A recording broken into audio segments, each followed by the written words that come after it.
Hello, hello, and welcome back to the Plant Powered People podcast with your hosts, Michelle Kane and Tony Okamoto. I remember when I first became vegan, my family had a really hard time with it because our culture is very deeply rooted in Mexican food.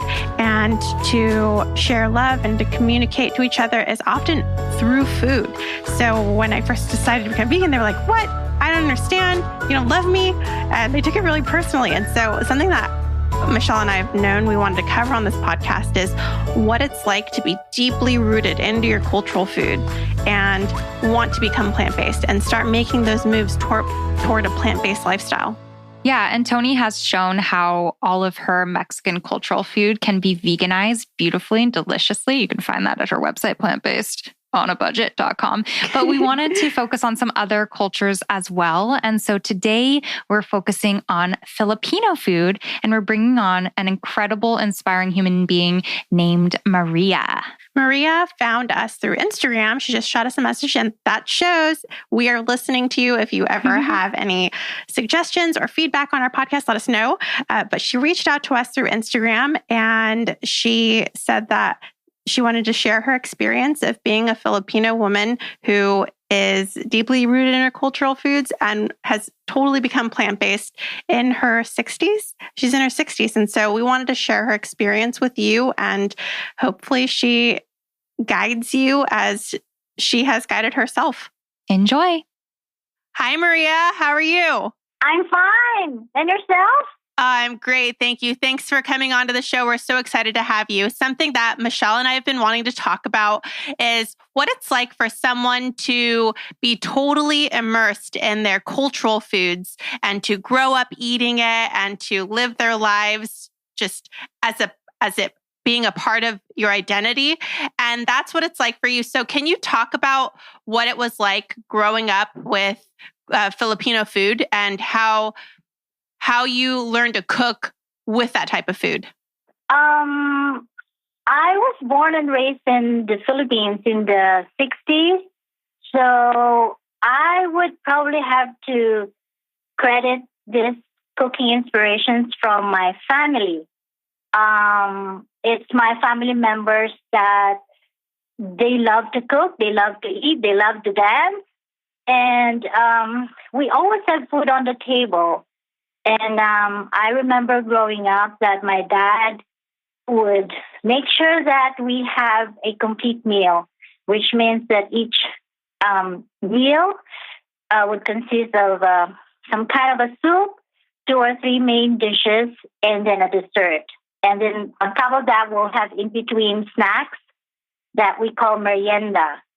So I was part of that because my family, especially my sister, who introduced me to the love of cooking. She was so instrumental and inspired me to really take in a deeper understanding of what food it is back home there.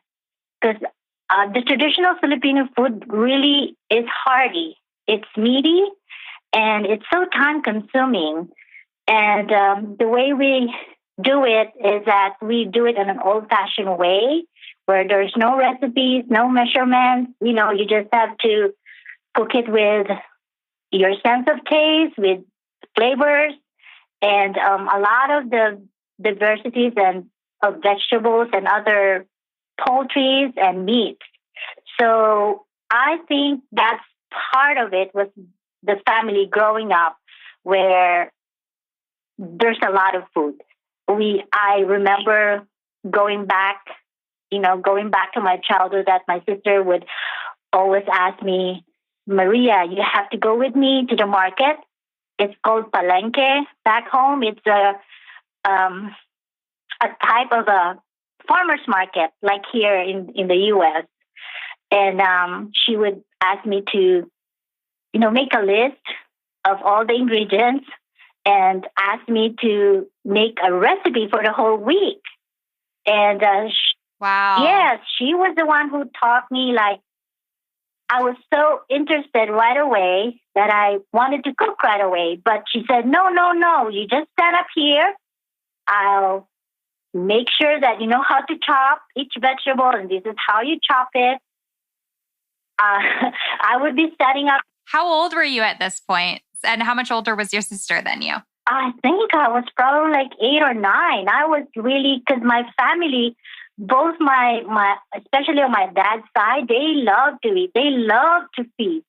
I remember, yes, I remember like every month my late aunt would ask us to invite at her house, and it's so cramped and it's so small that she really doesn't care. Like, come on, I'll feed you, I'll cook. And she's really a good cook. So it was a feast, and I don't see it that way when I was growing up. I just love to eat because I'm surrounded with good food. But it was my late sister who passed away in 2013 that made it instrumental for me, as well as my brother who loves to cook. He's also a good cook. And my father who loves to eat, but he knows what a good food should taste like. And I'm sorry for the loss. I'm sorry for the loss of your sister. What are some types of Filipino foods that she taught you to cook? A lot. I mean, is that you could name a lot, from the main dishes, from desserts, from anything. She knows how to cook. And the thing is that she doesn't have a recipe. And I think that's what makes it so unique.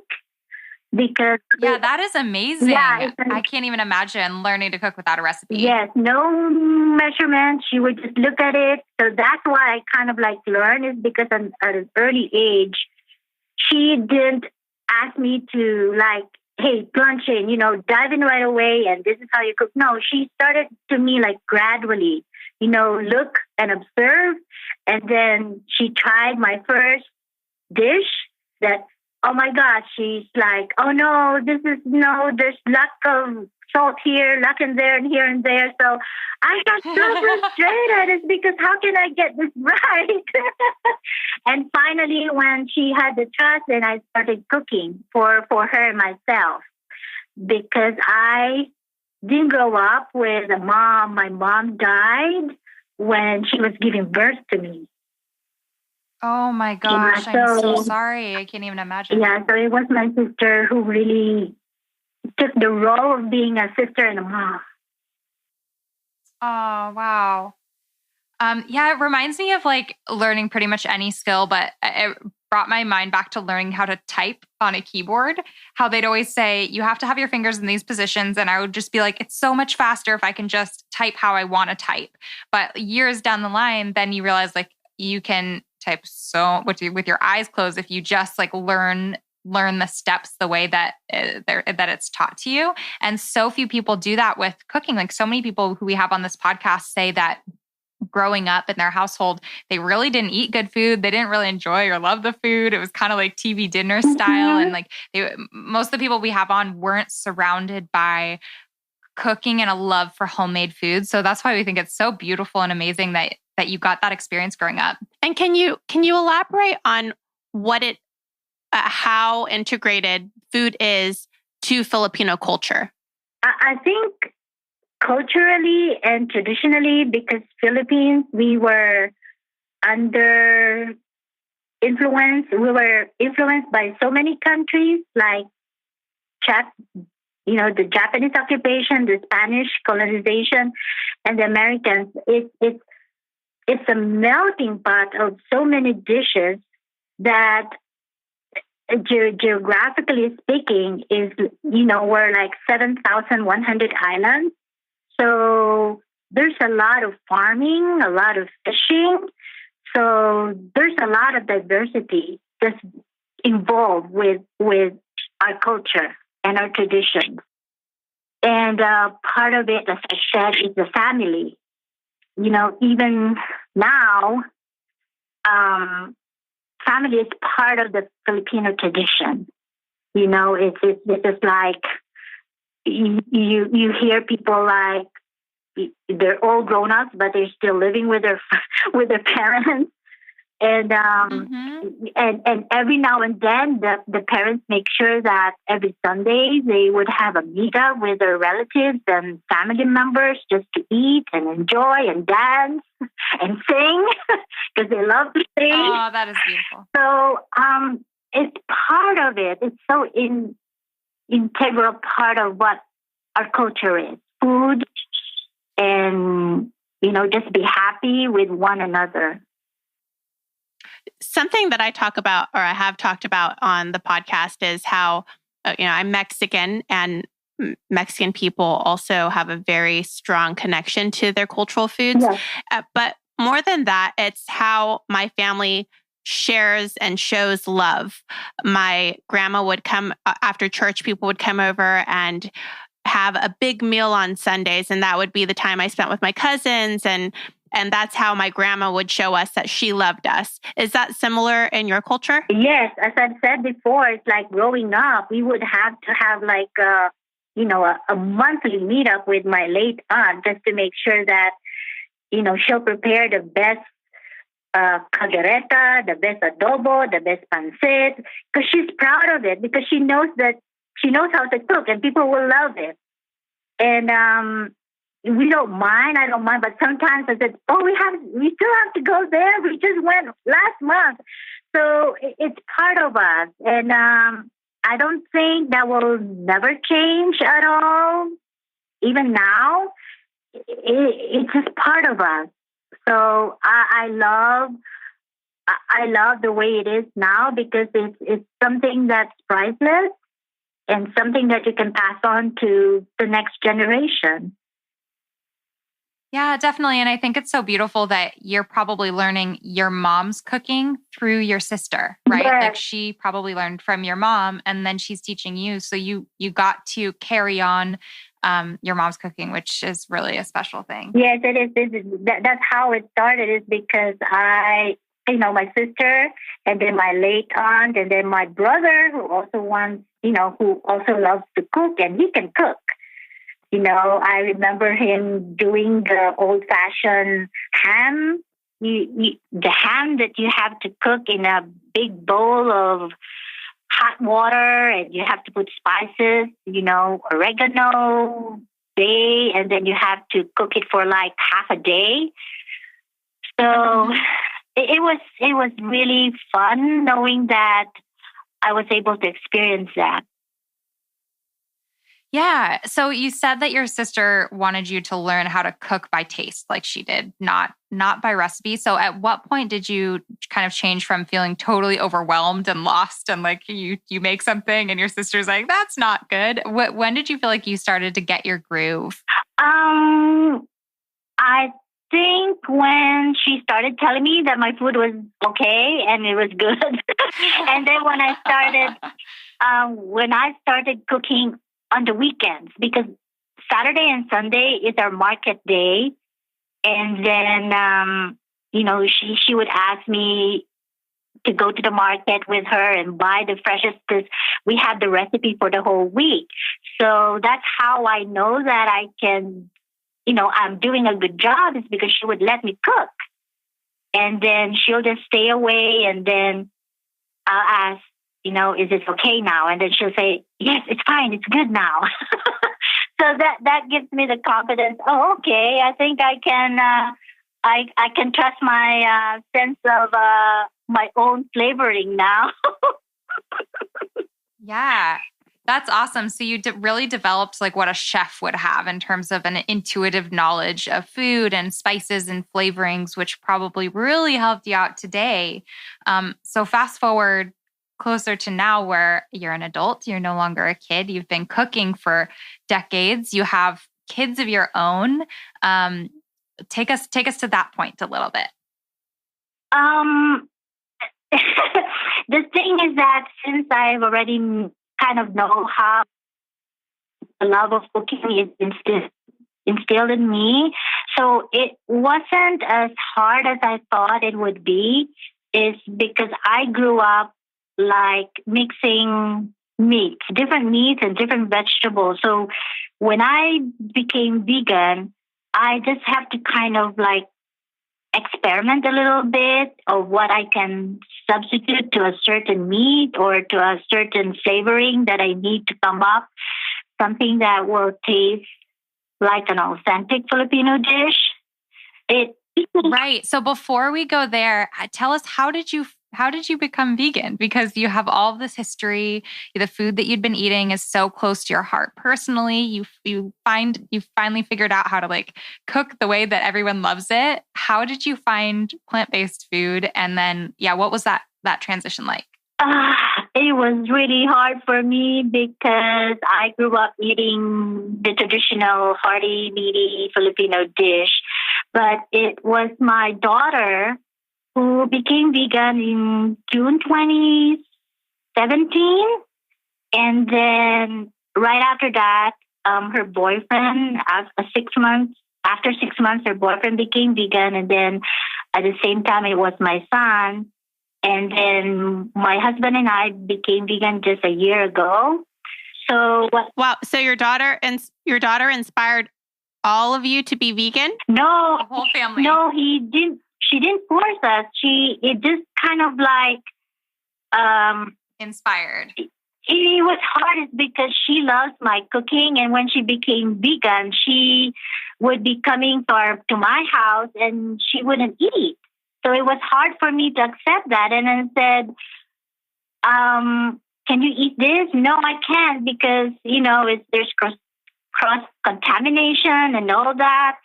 And I said, it's going to be a struggle for you. And at that time, my son became vegan, so he was cooking his own food. And then just my husband and I, and we were both looking and said, maybe there's something because my family had a history of heart problems as well because my mother died of preeclampsia with a complication of congestive heart failure. And I have a history of high blood pressure as well and high cholesterol.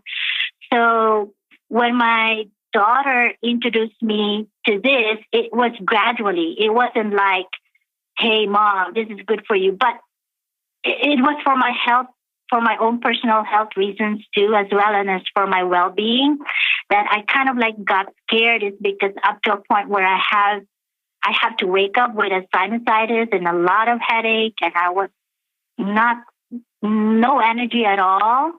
And then I said, and my skin wasn't as clear at my age.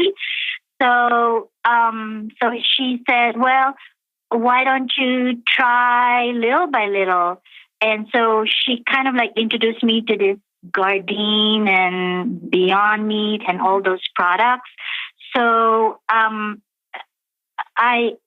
tried it, and then I said to myself, "Oh, my taste bud had changed. My skin got cleared." And little by little, all the things that I've been feeling was gone. So I said to myself, wow, I said, this is amazing. So both and my husband went full vegan last year, 100%, like at all, like no dairy, no nothing, just home cooking style. And if we have to eat outside, it's those kind of eateries that are good. So that's how I was into this, because I know for a fact that it helped me. It helped me improve my well-being and my health. And so with my husband as well. So with how you have grown up with food and the way you've been taught to have that connection and to show love, when your daughter said, hey, I can't eat your food anymore because I'm eating plant-based and your food isn't plant-based, did that hurt your feelings, or did you take it personal at all, or did you understand and accommodate? No, not at all. It's because I know, of course, I have some hesitations because I know that I grew up having those traditional Filipino food, but I have to look back, and I remember also at the time that she had asked me to watch some documentary, like the one in Netflix, the Forks and Knives and What the Health, and the other one called, I forgot the name. Cowspiracy? Yes. Yeah, Forks Over Knives, What the Health, Cowspiracy. Yeah, so I was watching, but just glimpses because I wasn't really interested. But there was one segment where I literally was like kind of like throwing up at, just a glimpse of it where they showed a pork where there's a pus, a pus in the, Ew. a pus in the pork. And I said, wow. I said, are you sure that they're selling that in the market without even labeling, or what do you do after that? And it dawned on me that I don't want to be eating that. So that was the like kind of like a finishing touch for me to like, oh no, I can't do this. I can't really do that. I don't know if I get the food, even though if it's a specialty store where you get your food and all that organic. You don't know that because it's a behind the scenes. So that was the final straw for me to really change and transition and change my lifestyle. Yeah, that'll do it. I think it's really awesome that you say that your husband joined you on that adventure. We hear from so many people who go plant-based, and like when you're partnered with someone in life, yes, you want them to support your decisions, but not always will they jump in it with you. What was kind of your husband's response to you going plant-based, and at what point did he decide to join you on that adventure? For him, it's not really a big thing for him because I'm the one cooking. So what's gonna happen if I have to cook my vegan food? Then he has to buy. I told him you have to buy outside. Yeah. So, but he's been active. He's proactive, and he likes vegetables. And actually, before we began vegan, we make sure that we have a lot of vegetables. So it wasn't a big, a drastic change for us because I tried to incorporate a lot of the fish before and chicken and less meat. So it wasn't hard for him at all, and for me as well. Has he experienced any of the same positive health impacts? Yes. For me, as I've said, my skin got cleared. My taste bud just changed. Like if I have to cook a certain food, I could taste the distinct flavors of each. Like, bitter melon, before I used to say, oh, it's bitter. But now if you taste a bitter melon, it's, there's a tinge of like sweetness into it. So my taste bud changed, and for him as well. And we got more energy. And I lost weight. I lost almost like 20 pounds.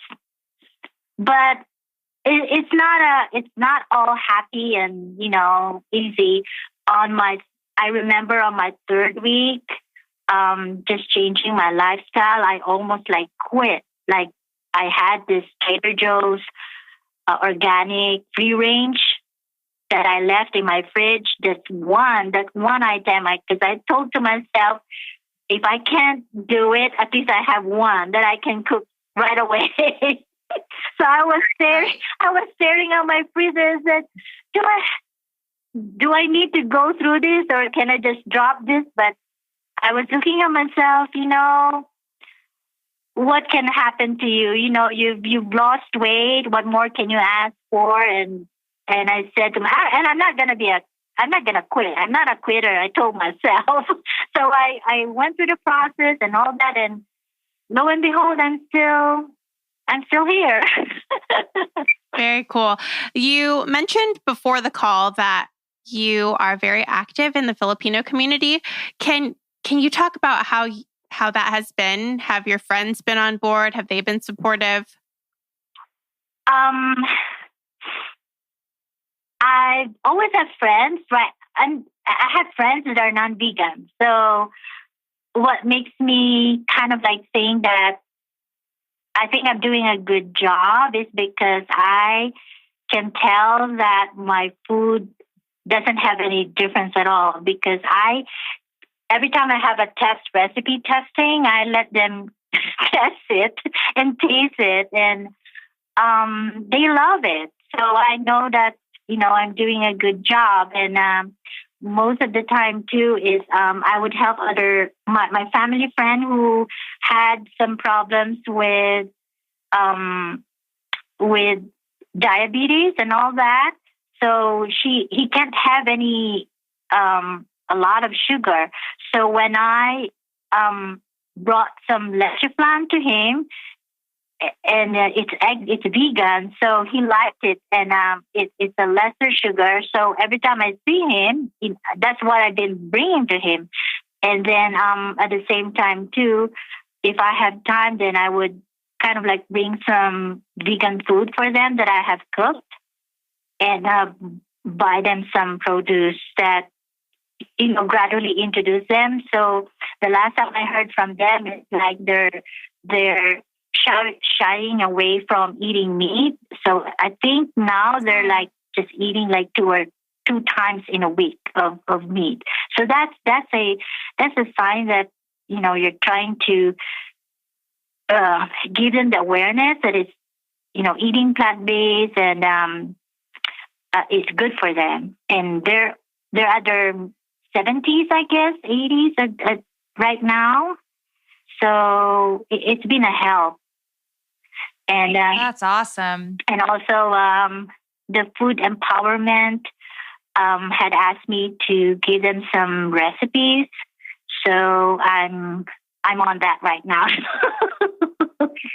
That's amazing. Like, not only did you go plant-based and figure out how to cook your own food, but now you're kind of helping inspire that wave among other people. Your daughter and your son must be so proud of you. I hope so. I can only do so much. We can only do so much. And you just have to do what you have to do sometimes, and let and be share whatever you have, whatever stories you have, whatever journey you have.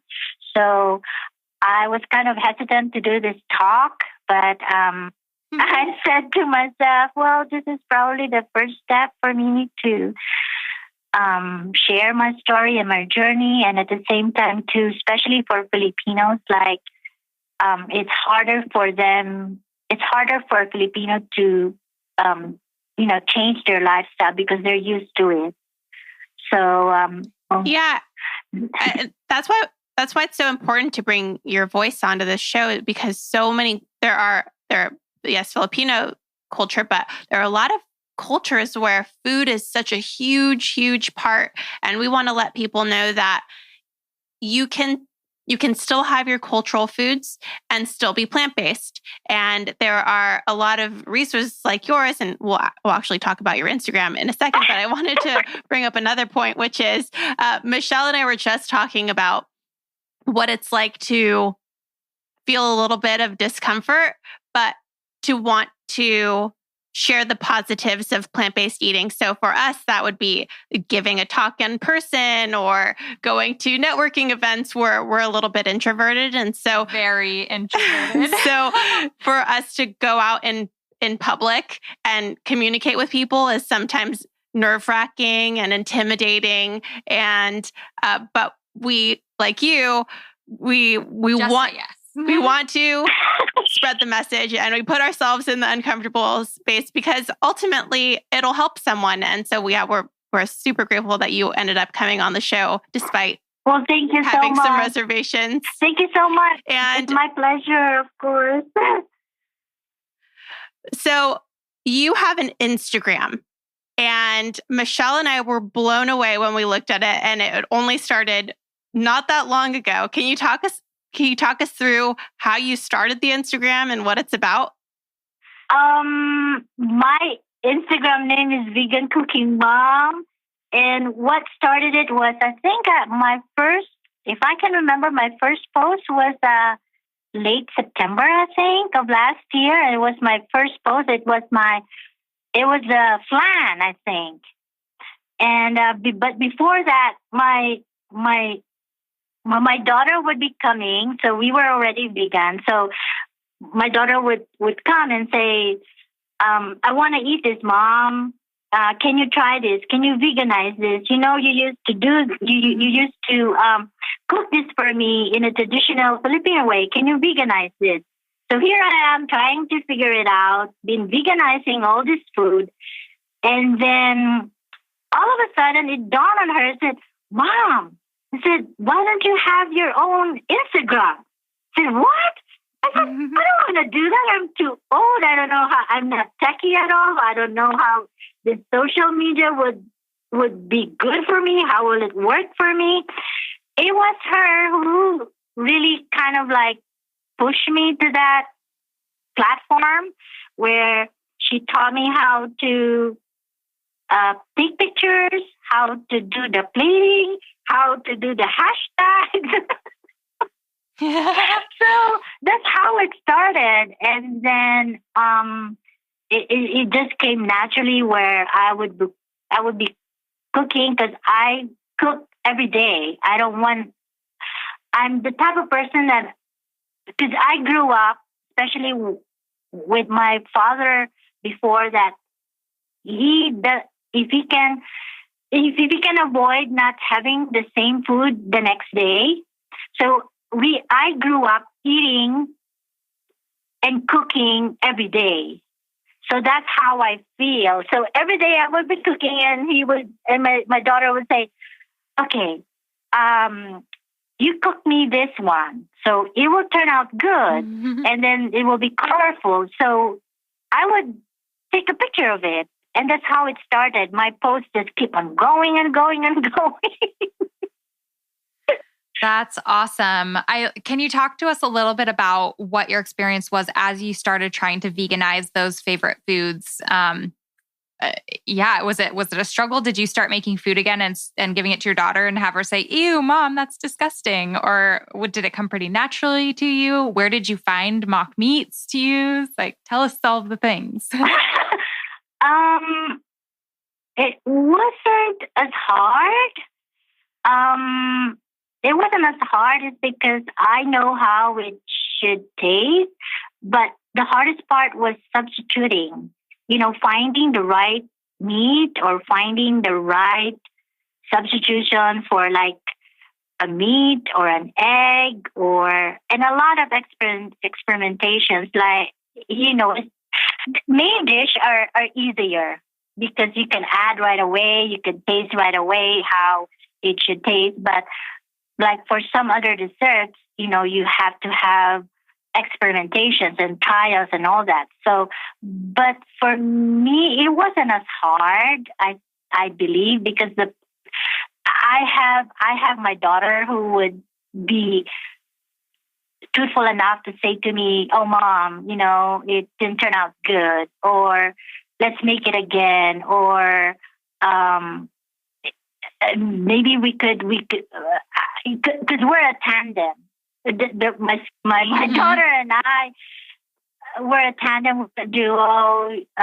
We try to make sure that it would taste the authentic traditional Filipino dish. So what are some of your favorite dishes that you have veganized, and what are some of your favorite vegan items that you've used to veganize them? My favorite one is the leche flan because it took me a long time to do that. It's the flan, it's the custard one, and then kare-kare. I like my kare-kare. The lumpiang Shanghai. And can you explain what types of ingredients go into those? I'm not very familiar. I've had lumpia, but I'm not very familiar with Filipino food. Oh, the kare-kare is like a peanut stew, and then the flan is a coconut-based recipe, and then what else? The lumpia Shanghai is a soy product, and sometimes you could use Beyond Meat if you want to. So there's a lot of things that you can mix and match when you try to do those kinds of food. That's awesome. Yeah. There was I think how many years ago? 5 years ago, 10 years ago, when I was in the Bay Area, there was a restaurant called No Worries, Yes. a vegan Filipino restaurant. Yeah. And so they opened up an actual restaurant and then they switched to having a food truck, which I think is still around. And their food was amazing. And it was actually, I had never had Filipino food before, ever, vegan or not. But as soon as I went there, I was like craving lumpia all the time. And I was just like, this is so amazing. Like it's so delicious. So once you find the way, it can really, really be so yummy. Yeah. You should come over. So come over and I'll yes. Oh my gosh, we would love that so much. So not only did you find ways to veganize your favorite dishes and start an Instagram to be sharing that with the world and influence all your friends and be cooking for friends and all of these things, but you also are starting to cook publicly for people and have like pop-ups, right? I did. Our first pop-up was last year of December. It was at the Vegan Republic in Berkeley. We just did it like for fun, maybe just to kind of like, just to showcase that there's Filipino vegan food out there. But the outpouring support was tremendous. That people love it, and until now they're just asking us when is our next pop up. But we're trying to figure out some test recipes still. So that's how it stands right now. Can you tell us what the process was like? Did you just get the idea and think, I need to do a pop-up. I need to find a space. And if that was how it went, how did you go about finding somewhere that would let you sell food at their establishment? Vegan Republic is a specialty store in Berkeley. So I think that's the only specialty store here in the Bay Area. So we went there just realizing and said, I said to my daughter, let's go there and find out what they have. Because it's a specialty store, we might find something that, like something that we can use in our own dish. And then the store manager, I introduced myself and then my daughter, and I showed them our Instagram. And he found out that we're Filipinos. And, we were asking like, are you selling this? And then he kind of like mentioned that they're doing pop-ups. And my daughter and I were looking, and then he kind of like give us a hint that, well, why don't you make a pop-up? Because that's something unique, that you're offering some vegan Filipino dishes. So we look at each other, and then my daughter said, oh, well, let's think about it. We'll call you. So that's how it started.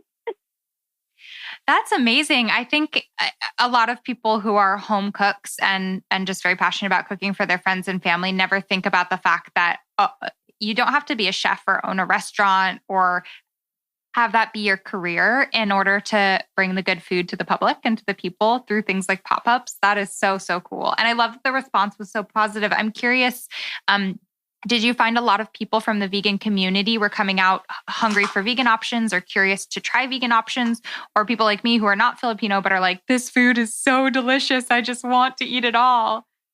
I've been getting some good feedback from them that they like the food that we're offering, and that kind of like their kind words like inspires me, and just kind of gives joy to me, and that's how I want to try and continue this, because it's just an inspiration for me to know that they like our food. And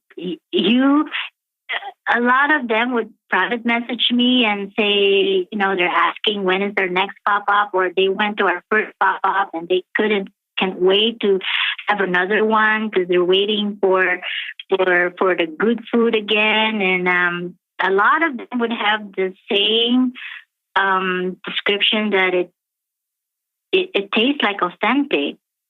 So I am really overwhelmed with that, with those kind of words that I that I hear from them, and that makes me go. It's nice that people have been so supportive, and I wanted to echo what Michelle said, which is neither she nor I are trained as chefs, but we have lots of recipes on our blogs. And for a while, me personally, I felt like, oh, I'm not a chef. I don't have the experience. I didn't go to school to teach people how to eat, but those kind words that people send. So even if someone is listening and they are inspired by their favorite Instagrammer or YouTuber, a nice message in a sea of sometimes not so nice messages is very meaningful to the content creator. So I'm glad that you're experiencing that kindness online. All right. Well, thank you so much for coming on and sharing your experience. We're inspired by you. I think that is great that you've been able to take your cultural foods and turn them plant-based. And not only that, but bring the entire plant-based concept to your community. That is amazing. Well, thank you so much for having me. And it's an inspiration for you as well to have this kind of a platform where you can, share and tell your story to the community, and, just have the support system that you need to move on. If those listeners, they can do it. If I can do it at my age, they can do it. And, it's out there. Just reach out, and people like you, as you said, you don't have to be a professionally trained chef to do what you love to do, which is cooking and eating at the same time. Oh, I love that so much. Yeah. And I feel like you're going to have a cookbook one day, and I can't wait to go buy that and try my first home-cooked meal. As I said, I don't know how to do the measurements. That's the thing. Well, I think it's so inspiring for people to be able to see models of like you, of people who felt like this is not possible for me, that I am so ingrained in my family's ways, and for you to show not only is it possible, but it's fun and delicious and inspiring so many people around you. So thank you so much. Thank you so much. And we're grateful that you came on the show, and we'll make sure to include all of your links in the show notes. Thank you so much again, Tony and Michelle. Thank you. Bye-bye. I hope you guys enjoyed hearing from Maria about her experience veganizing her cultural Filipino food. I know Tony and I both very much enjoyed it, and also are craving some lumpia right now. So be sure to check out more from Maria. We'll include all her links to her Instagram and beyond over in the show notes at plantpoweredpodcast.com. And speaking of Instagram, if you want to connect with Michelle and myself, you can find Michelle at vegan, just the @ symbol, vegan. And then me, Tony, at plant-based on a budget. Yep. And we post every single day, foodie photos and more. And as you heard in the beginning, that is how we found this week's podcast guest. So we would very much love to connect there. Also, if you want to support this show, we would so appreciate it. You can do so over on Patreon, patreon.com/plantpoweredpeople. And that's where you can make a monthly donation to support our work. It can be as little as $1 a month, and it really does help us keep this podcast going. It's a labor of love, and we're committed to sticking with it. But we, invest a lot of our time and energy and money into it without really getting that back. So we so appreciate your support. And we do hope this is valuable to you. We do love doing it, and we are happy to pay out of pocket to bring this to the community. But support is always welcome. Yeah, it really does warm our hearts. Thank you guys so much for listening. Can't wait to talk to you in the next episode. If you haven't subscribed already, be sure to do that wherever you listen to podcasts, and we will sign out. Talk to you guys later. Bye. Bye.